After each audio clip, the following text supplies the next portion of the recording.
Drinking, violence and deadly consequences. It seems the messages about underage drinking just aren't getting through, despite intensive government campaigns targeting parents.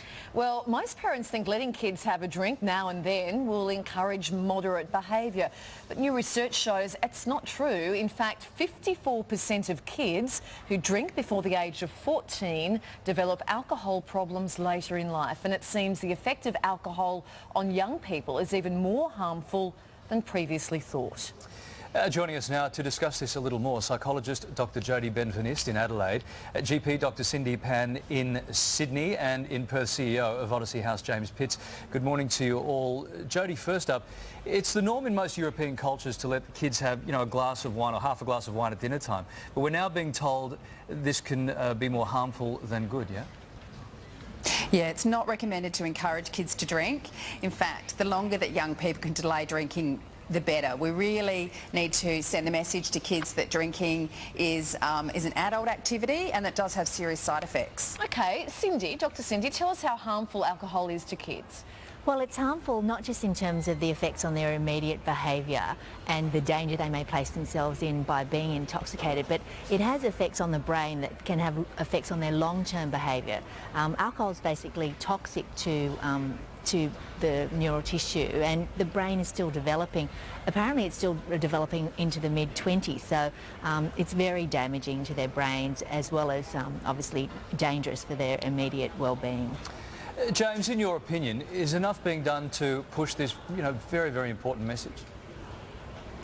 No, Larry, I'm attending a conference here in Fremantle, the Australasian Therapeutic Communities Association conference, and certainly a big part of the program has to deal with underage drinking and the fact that young people are starting to drink at a younger age. I think, as the two other guests have commented on, is the fact that there's the illusion that it's not too bad to offer your children something to drink, but certainly, as indicated, all the research now indicates that the most rapid development of the adolescent brain occurs between about 12 and 23 or 24 years old.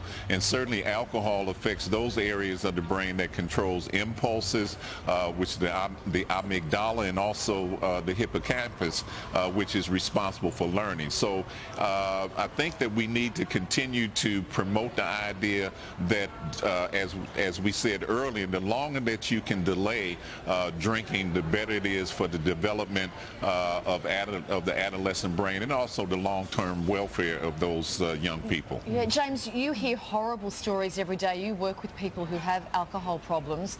How common is it that they tell you, James, that they started drinking when they were just kids? Look, it's very common, and all the research that we've done indicates that, say, 90% of the people who access our rehabilitation services started to drink.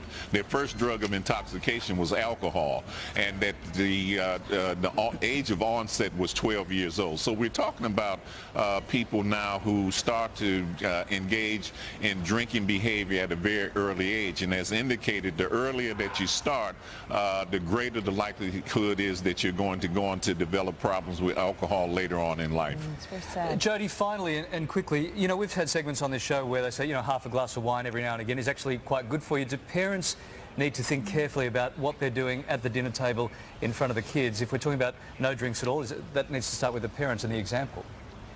Absolutely, because the kids are watching us, and we need to be strong role models for our kids, so we need to really show them responsible behaviour, responsible drinking through our own behaviour. So that means drinking moderately and having times where you don't drink at all, and certainly never drink driving. So you need to behave the way you want your kids to behave. All right, everybody, thank you for that, Jodie, James and Cindy. All good information. We appreciate your time. Thanks. Thank you.